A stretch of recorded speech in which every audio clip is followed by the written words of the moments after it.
नमस्कार फ्रेंड्स, मेरा नाम है कृष्णा लोधियाल। आज की इस इन्फॉर्मेटिव वीडियो में आपका फिर से स्वागत है। देखिए, आज मैं आपके लिए लेके आया हूँ एक बहुत बड़ा अपडेट हेल्थ इंश्योरेंस को लेकर के। 29 आरडीए ने एक सर्कुलर रिलीज़ किया जिसमें हेल्थ इंश्योरेंस कंपनियों के लिए बहुत सारे नियम और कानून सख्त कर दिए हैं। अब बहुत सारे जो क्लेम हेल्थ इंश्योरेंस कंपनी अपने मन मुताबिक रिजेक्ट कर देती थी हमारे क्लाइंट्स के, अब वो नहीं कर पाएंगी। मैं ये इसलिए बोल रहा हूँ क्योंकि मैंने उन सर्कुलर्स में से 7 या 8 ऐसे पॉइंट निकाल के मैं आप लोगों के लिए लाया हूँ जो आपके लिए बीइंग एन इंश्योरेंस एडवाइज़र जानना बहुत ज़रूरी है फ्रेंड्स। एक सिनेरियो मैं आपको बताता हूँ। फॉर एग्जांपल, आपका कोई क्लाइंट है, हॉस्पिटल में एडमिट था, ट्रीटमेंट हो चुका है और उसके क्लेम फाइल सबमिट हो चुकी है और बस जैसे ही वो निकलने वाला था तो हॉस्पिटल में इंश्योरेंस कंपनी का ईमेल आता है, कहते हैं कि अभी थोड़ा टाइम लग रहा है, वेट करना पड़ेगा। और वेट करते करते 1 घंटा बीतता है, 2 घंटा बीतता है, 3 घंटा बीतता है, 4 घंटा बीतता है, 5 घंटा बीतता है और बाद में ये पता चलता है कि भाई पूरा दिन वहीं रुकना पड़ेगा या फिर एक रात और रुकना पड़ेगा, जिसकी वजह से आपके ऊपर हॉस्पिटल का एक्स्ट्रा बोझ बिल के तौर पर फटता है और उसका इंश्योरेंस कंपनी कोई क्लेम सेटल नहीं करती क्योंकि वो उसके दायरे में नहीं आता है। और वहाँ पर ये जो प्रॉब्लम आती है वो आती है पॉलिसी होल्डर को, उसके फैमिली को। इस चीज़ को दूर करने के लिए सबसे पहला पॉइंट आईआरडीए ने बोला है कि भाई आपको फाइल सबमिट होने के बाद में हॉस्पिटल से विदिन 3 आवर्स आपको क्लेम एक्सेप्ट या रिजेक्ट करना पड़ेगा, कंप्लीट ऑथराइजेशन देना पड़ेगा ताकि कस्टमर तुरंत से तुरंत मैक्सिमम विदिन 3 आवर्स जो कस्टमर है, पॉलिसी होल्डर है, वो हॉस्पिटल से रिलीज हो जाना चाहिए। अगर 3 घंटे से 1 मिनट से भी ज़्यादा टाइम अगर आपको लग रहा है, अगर कस्टमर को एक्स्ट्रा वेटिंग करनी पड़ रही है जिसकी वजह से हॉस्पिटल कस्टमर के ऊपर एक्स्ट्रा बिल चार्ज कर रहा है, तो वो बिल कस्टमर यानी कि पॉलिसी होल्डर नहीं पे करेगा, बल्कि ये बिल पे करेंगे आप यानी कि इंश्योरेंस कंपनी। तो इंश्योरेंस कंपनी कभी भी नहीं चाहेगी कि वो एक्स्ट्रा बिल पे करे अपने कस्टमर के लिए, और इसको ध्यान में रखते हुए वो तुरंत से तुरंत फटाफट अपना ऑथराइजेशन देगी, जिसकी वजह से कस्टमर का क्लेम फटाफट सेटल होगा और उसको फटाफट हॉस्पिटल से उसको रिलीज मिल जाएगा।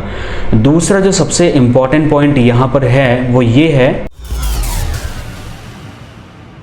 Free look cancellation period. Free look का पीरियड का मतलब ये है कि जैसे अगर आपको कोई पॉलिसी पसंद नहीं आई, आपको कोई मिसकम्युनिकेशन हो गया, कोई मिसअंडरस्टैंडिंग हो गई है, तो अगर आप पॉलिसी को कैंसिल करना चाहते हैं, अपना पैसा वापस लेना चाहते हैं, तो इसको बोलते हैं फ्री लुक।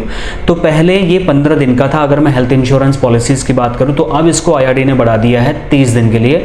इंश्योरेंस कंपनीज को सख्त निर्देश दे दिए गए हैं कि भाई अगर कस्टमर पॉलिसी होल्डर 30 दिन के अंतर्गत कभी भी वापस आके ये कंप्लेन करता है कि मुझे पॉलिसी नहीं चाहिए, मुझे मेरे पैसे वापस चाहिए, तो आपको उसकी पॉलिसी फ्री लुक पीरियड के अंतर्गत में 30 दिन कंसिडर करते हुए कैंसिल करनी पड़ेगी, जो कि एक तरीके से कस्टमर के लिहाज से एक अच्छा डिसीजन साबित हो सकता है। बीइंग एन इंश्योरेंस एडवाइजर ये अच्छा साबित होगा या आपके लिए नहीं होगा, या आपकी रिलेशन क्लाइंट के साथ में कैसे हैं, इस बात पर भी निर्भर बहुत ज़्यादा करेगा फ्रेंड्स।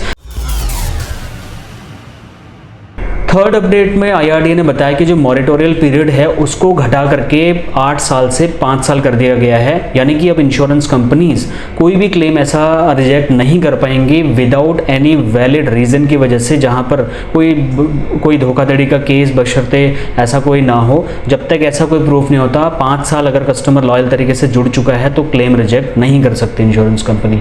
इसके बारे में और टर्म्स एंड कंडीशंस जानने के लिए मैं वीडियो के डिस्क्रिप्शन में इस सर्कुलर का पूरा ऑफिशियल लिंक आपको दे रहा हूं, जिसकी मदद से आप और इसको डिटेल में रीड करके अपने क्लाइंट तक ये बात पहुंचा सकते हैं फ्रेंड्स।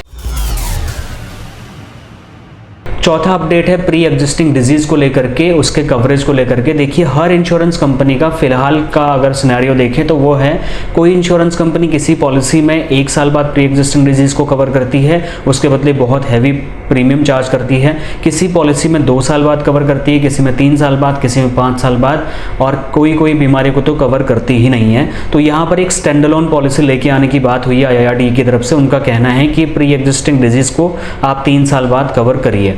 तो ये था वो चौथा अपडेट जो प्री एग्जिस्टिंग डिजीज से रिलेटेड था।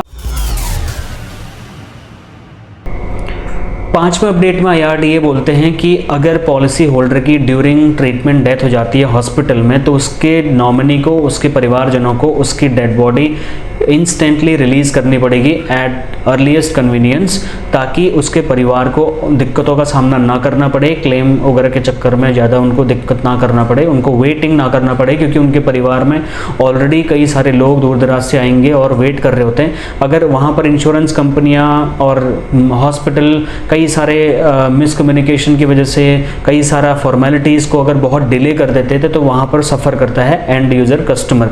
उस चीज़ को रोकने के लिए IRDAI ने बोला है कि आपको बहुत जल्दी इंस्टेंटली तत्काल बेसिस पर बॉडी को रिलीज करना पड़ेगा। 6th पॉइंट में बोला गया है, जैसे कई बार आपने ऐसे केसेस देखे होंगे, कई बार ऐसे केसेस हैंडल भी करे होंगे कि आपको भी समझ नहीं आता बीइंग एन इंश्योरेंस एडवाइज़र कि हमारे कस्टमर का क्लेम रिजेक्ट हुआ तो हुआ क्यों। और एक ऐसा मैं कहूँगा बहुत ही कॉम्प्लेक्स एक्सप्लेनेशन दे दिया जाता है, जो कि ना आपके पल्ले पड़ता है ना ही आपके कस्टमर के। लेकिन अब IRDAI ने बोला है कि अगर कोई भी हेल्थ इंश्योरेंस कंपनी कोई क्लेम रिजेक्ट कर रही है, तो बाकायदा उसको पूरा डिटेल एनालिसिस और पूरा फैक्ट्स एंड फिगर के साथ में ये प्रूव करना पड़ेगा कि वो क्लेम रिजेक्ट कर क्यों रही है, जिससे कि एक कस्टमर और इंश्योरेंस के बीच में एक पारदर्शिता कायम होगी, जिससे कि ट्रस्ट बिल्ड होगा। इंश्योरेंस एडवाइज़र को भी दिक्कत नहीं होगी, वो भी समझा पाएगा कि भाई इस वजह से आपका क्लेम रिजेक्ट किया गया है।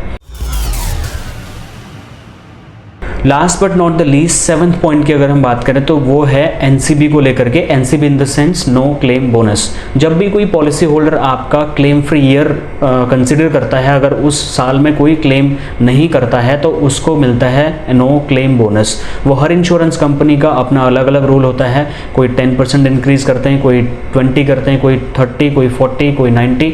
मैक्सिमम इंश्योरेंस कंपनीज का सिनेरियो देखा जाए तो मैक्सिमम वो जाती हैं 100% तक, उसके बाद वो स्टॉप कर देती हैं और क्लेम वाले ईयर में वो 0 कर देती हैं। तो यहाँ पर IRDAI बोल रहा है कि जब भी जिस भी साल में अगर कोई भी साल पॉलिसी होल्डर का क्लेम फ्री ईयर है, तो वहाँ पर आपको उसको नो क्लेम बोनस देना चाहिए। इसके बारे में भी ज़्यादा डिटेल में मैं डीप डाइव नहीं करूँगा, आप सर्कुलर में पूरा डिटेल में एक बार पढ़ लें तो ज़्यादा बेटर क्लैरिटी हो जाएगी। बहरहाल ये थे वो 7 पॉइंट जो बीइंग एन इंश्योरेंस एडवाइज़र आपको पता होना ज़रूरी है अगर आप हेल्थ इंश्योरेंस के बिजनेस में हैं, और अगर नहीं भी हैं तब भी आपको पता होना चाहिए, क्योंकि कस्टमर आपसे सवाल कर सकता है।